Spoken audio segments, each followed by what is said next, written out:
Então, meus amigos, esse tema eu amo porque esse tema separa a criança do adulto. Esse tema separa quem será enganado no final dos tempos e vai aceitar a ordem internacional nova e quem não vai aceitar. Esse tema separa quem tem QI e quem não tem. Esse tema separa quem gosta de estudar e quem não gosta.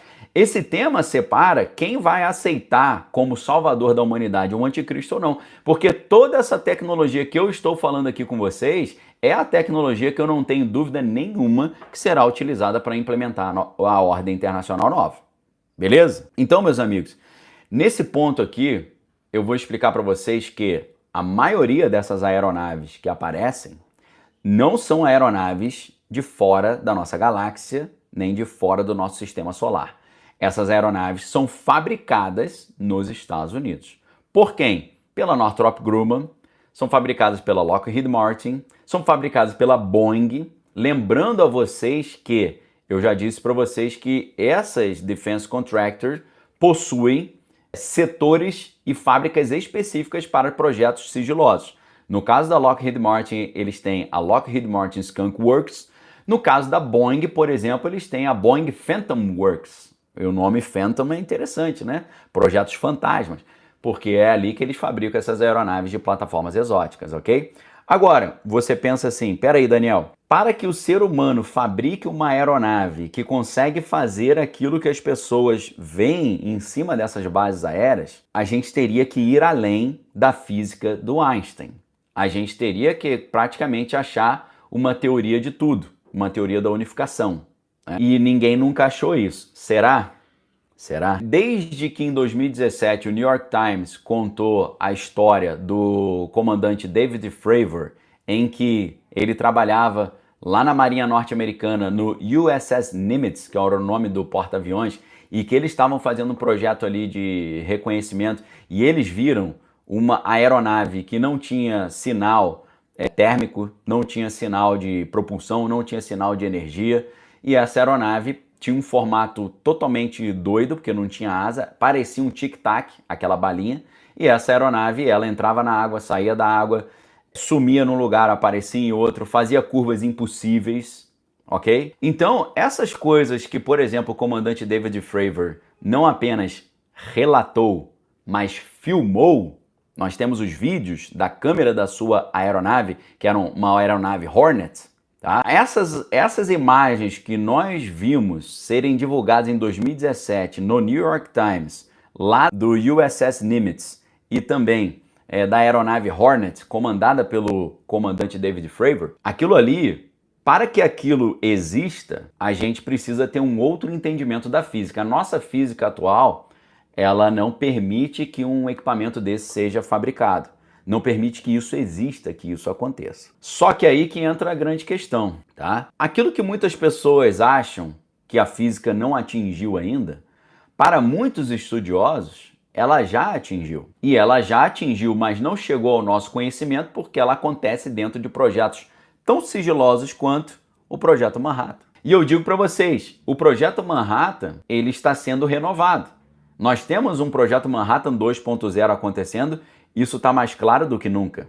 E esse Projeto Manhattan 2.0 está sendo ocultado, está sendo escondido, está sendo disfarçado por essas aparições de supostos OVNIs, que na minha opinião, na maioria deles são aeronaves norte-americanas, fabricadas lá na Skunk Works, na Phantom Works, na Northrop Grumman e na Raytheon, ok? Se nós estudarmos um pouco mais a fundo, e preste atenção aqui que eu vou colocar alguns links para vocês agora, porque hoje eu tô bonzinho. Se você for estudar com um pouquinho mais de calma, você vai descobrir que a solução para a antigravidade e a gravitação quântica, que são as tecnologias necessárias para essas aeronaves se comportarem do jeito que elas se comportam, os primórdios das pesquisas de antigravidade aconteceram nos anos 20.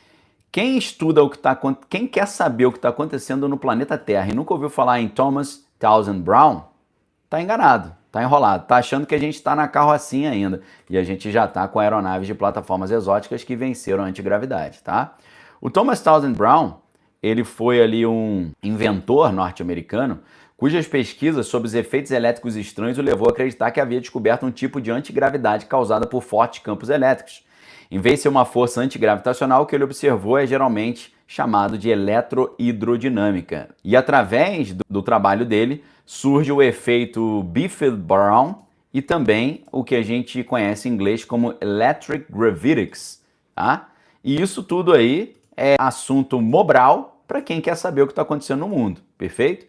Então, quando aparecem pessoas falando, esse negócio aí de OVNI, isso não existe, primeiro que existe porque o próprio Estados Unidos tem essa tecnologia e fabrica essas aeronaves, tá?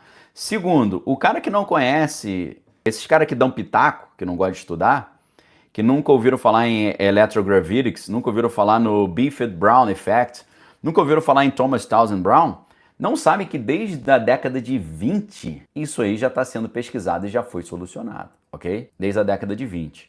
Segundo, quem estuda um pouco mais de 15 minutos, a gente sabe que os cientistas de alta patente norte-americanos já conseguiram controlar a gravidade e criar aeronaves com esse sistema de antigravidade em 1954, ok?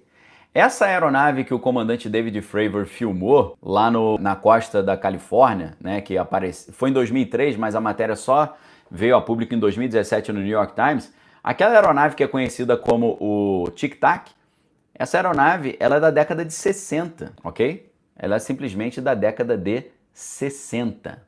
E sabe qual é o entendimento que eu tenho diante disso?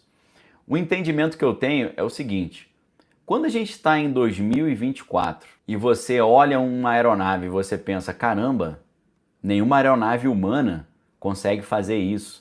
Deve ser um OVNI. E na verdade essa aeronave que você acha que é um OVNI porque você acredita que o ser humano não tem tecnologia ainda, nem conhecimento da física para isso, você está fazendo papel de palhaço, está fazendo papel de bobo, você está fazendo papel de ignorante. E isso me deixa muito indignado, muito irritado. Sabe por quê? Porque hoje aparecem aeronaves aí andando no céu e o próprio pessoal do Pentágono diz que não sabe o que é, mas é uma aeronave da década de 60, ok? Não é uma situação humilhante você ter uma aeronave dos anos 60 e essa aeronave, as pessoas olharem e falarem, meu Deus, o que é isso? Isso não existe, o ser humano não sabe isso. Então isso me deixa muito indignado, sabe por quê? Porque eu não quero que você seja enganado. É por isso que eu estou aqui trazendo essa informação para vocês, abertamente, ok? Beleza? Então, o meu objetivo aqui é falar o outro lado da informação, falar as coisas antes delas acontecerem e te ajudar a se preparar.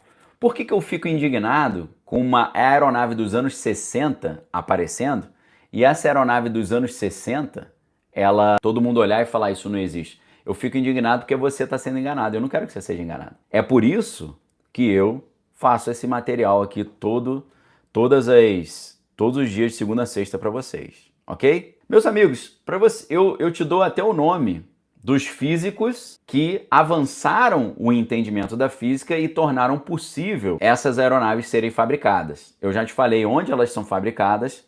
Elas são fabricadas na Skunk Works da Lockheed Martin, elas são fabricadas na Phantom Works da Boeing e elas são fabricadas na Northrop Grumman, tá bom? Todo o campo da antigravidade, ou aquilo que se chama quantum gravity, ou gravitação quântica dentro da física, esse campo surge com duas famílias. E essas duas famílias são a família Witten e a família DeWitt, ok? No caso da família Witten, a gente está falando de dois gênios, inclusive o filho é um dos maiores gênios vivos hoje no mundo, que é o Edward Witten, tem 205 de QI. O pai, que é o Lewis Witten, e o filho Edward Witten.